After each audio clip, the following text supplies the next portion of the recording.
మీరు దీక్షగా 42 రోజులు శివాలయానికి ఎవ్వరికీ చెప్పద్దు. ప్రదోష వేళలో వెళ్ళి శివ ప్రదక్షిణం చేసి మీరు ఏమీ చెప్పకండి. మీరు చెప్పగలిగినంతసేపు శివాలయం అరుగు మీద కూర్చుని శివ శివ శివ శివ శివ శివ ఇదొకటే.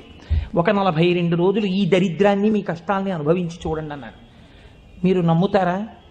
ఆ వ్యక్తి నా దగ్గరికి వచ్చి నా జీవితంలో ఆశించని రీతిలో నా జీవితానికి ఒక కొత్త మలుపు తిరిగిందండి, నేను వరంగల్ వెళ్ళిపోతున్నాను, నేను సెటిల్ అయిపోతున్నానని చెప్పాడు. ఆ వ్యక్తే నాకు ఈ మధ్యనే మళ్ళీ ఫోన్ చేసి, కోటేశ్వరారు ఇప్పుడు నేను ఎంత ఆనందంగా ఉన్నాను అనండి, ఒక్కసారి మీరు ఏమైనా వరంగల్ వస్తారేమిటండి ఉపన్యాసాలకి, మీ దర్శనానికి వద్దాం అనుకుంటున్నాను, నేను కూడా కాకినాడ అన్నాడు. అయ్యా మీరు ఎప్పుడైనా కాకినాడ ఇప్పుడు అక్కర్లేదు, ఎప్పుడో తర్వాత వద్దురు కానీ నేను వరంగల్ ఇప్పుడు మాత్రం రావట్లేదు, నేను వరంగల్ వస్తే చెప్తాను, అప్పుడు మీరు నా దగ్గరికి వద్దురు కానీ తప్పకుండా దర్శనానికి అన్నాడు.